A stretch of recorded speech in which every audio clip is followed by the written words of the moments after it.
চিকিৎসক কর্মচারীর ওপর হামলার বিচার ও নিরাপত্তা নিশ্চিতের দাবিতে কর্মবিরতি পালন করছেন বরিশাল শের-ই-বাংলা মেডিকেল কলেজ হাসপাতালের ইন্টার্ন চিকিৎসকরা।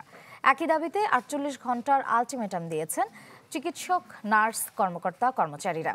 সকালে সংবাদ সম্মেলন করে এ ঘোষণা দেন তারা। এদিকে স্বাস্থ্যসেবা সংস্কারের দাবিতে এবং শিক্ষার্থীদের ওপর হামলার ঘটনার বিচার চেয়ে বরিশাল জেলা প্রশাসক কার্যালয়ের সামনে বিক্ষোভ করেছেন স্বাস্থ্যসেবা উন্নয়ন আন্দোলনের শিক্ষার্থীরা। রোববার শের-ই-বাংলা মেডিকেল কলেজের সামনে স্বাস্থ্যসেবা সংস্কার আন্দোলন নিয়ে শিক্ষার্থী ও হাসপাতালের স্টাফরা পাল্টাপাল্টি হামলার অভিযোগ করেন। আমরা তো এখন বিচার চাচ্ছি, আমাদের যে দাবিগুলো সেই দাবিগুলো বাস্তবায়ন করা হোক। সাথে সাথে হচ্ছে আমাদের যে যতগুলো হামলা হয়েছে প্রত্যেকটা হামলার সুষ্ঠু তদন্ত সাপেক্ষে সেগুলো বিচার করা হোক এবং সাথে যত মিথ্যা মামলা হয়েছে সেগুলো উইথড্র করা হোক, প্রত্যাহার করা হোক। রোগীদের স্বাস্থ্যের কথা চিন্তা করে, জনদুর্ভোগের কথা চিন্তা করে আমরা সকল সার্ভিসই চালু রাখতেছি।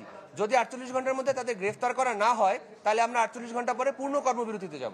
এই ঘটনায় যারা দায়ী এবং এদের উস্কানিদাতা যারা আছে তাদেরকে অ্যারেস্ট না হওয়া পর্যন্ত আমাদের কর্মবিরতি চলবে এবং আমরা এই ঘটনার পার্মানেন্ট সমাধান চাই। ২৪ ঘন্টার মধ্যে যদি এইসব সন্ত্রাসীদের যদি গ্রেফতার না করা হয়, আমরা অনির্দিষ্টকালের জন্য আমাদের ক্লাস এবং অর্ড যা কিছু আছে সব বয়কট করবো এবং আমাদের সকল শিক্ষা কার্যক্রম বন্ধ থাকবে।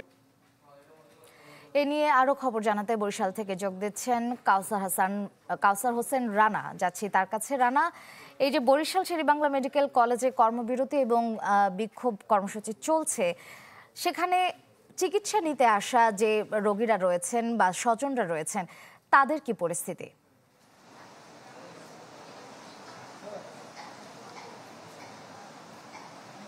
হ্যাঁ শ্রেয়া, মূলত শের-ই-বাংলা মেডিকেল কলেজ হাসপাতালের সংস্কারের দাবিতে দীর্ঘদিন ধরেই একটি পক্ষ সংস্কার আন্দোলন চালিয়ে যাচ্ছে এবং তাদের সাথে এখন বলা যায় যে মুখোমুখি অবস্থান নিয়েছে চিকিৎসক, নার্স এবং হাসপাতালের কর্তৃপক্ষ। এবং এই দুই পক্ষের মুখোমুখি অবস্থানে জাতাকলের মধ্যে পৃষ্ঠ হচ্ছেন হাসপাতালের চিকিৎসা নিতে আসা রোগী এবং তাদের স্বজনরা। বলা যায় যে এই মুহূর্তে আমি রয়েছি শের-ই-বাংলা হাসপাতালের মেডিসিন ইউনিটে। সবচেয়ে বেশি রোগী থাকে এই মেডিসিন ইউনিটে। হাসপাতালে যদি ১০০ জন রোগী থাকে তার ৭০ জন রোগী এই মেডিসিন ইউনিটের রোগী। আমরা যখন দুপুরে এসেছিলাম তখন এসে চিকিৎসা রোগী এবং স্বজন যারা রয়েছে তাদের কাছ থেকে অভিযোগটা এরকম পেয়েছিলাম যে ছাড়পত্র দেওয়ার একটা হিড়িক শুরু হয়েছে। অর্থাৎ যে রোগীরা আছেন তাদেরকে সবাইকে, বেশিরভাগ রোগীকে একটু উন্নতি মনে হলেই তাদেরকে ছাড়পত্র দিয়ে হাসপাতাল থেকে বিদায় দেওয়া হচ্ছে। এবং গতকাল সকালের পর থেকে বেশিরভাগ রোগী এবং তার স্বজনরা কোনো চিকিৎসকের দেখা পায়নি। আমরা দুপুরে এসেও শুনেছি যে বেশ কয়েকজন রোগীর যে পরীক্ষা নিরীক্ষা ছিল যেগুলো তারা করতে দিয়েছিলেন হাসপাতালেরই পরীক্ষা বিভাগে, সেখানে দেওয়ার পরে সেই পরীক্ষার রিপোর্ট তারা পাননি। অর্থাৎ পরীক্ষা যারা করতে দিয়েছে সেই রিপোর্ট যদি না পান তাহলে আসলে তার সুচিকিৎসা সম্ভব না বা কোনো চিকিৎসাই সম্ভব না। অথচ পরীক্ষা নেওয়ার জন্য তাদের কাছ থেকে কিন্তু টাকা নেওয়া হয়েছিল। তো এই পরিস্থিতির ভিতরে আসলে সবচেয়ে দুর্ভোগের শিকার রোগীরা, যেটি তারা দীর্ঘদিন ধরে হয়ে আসছেন এবং সেই দুর্ভোগের শিকারের জন্য সংস্কার আন্দোলন চলছে, কিন্তু শেষ পর্যন্ত আবার তারাই কিন্তু আবার দুর্ভোগের শিকার হচ্ছে। তো এই পরিস্থিতির মধ্যে চিকিৎসকরা একদিকে তাদের নিরাপত্তা নিশ্চিতের দাবি জানাচ্ছেন, আবার সংস্কার আন্দোলনরা জানাচ্ছেন এই রোগীদের যেন দুর্ভোগ না হয়, চিকিৎসা সেবার যেন উন্নতি না হয়।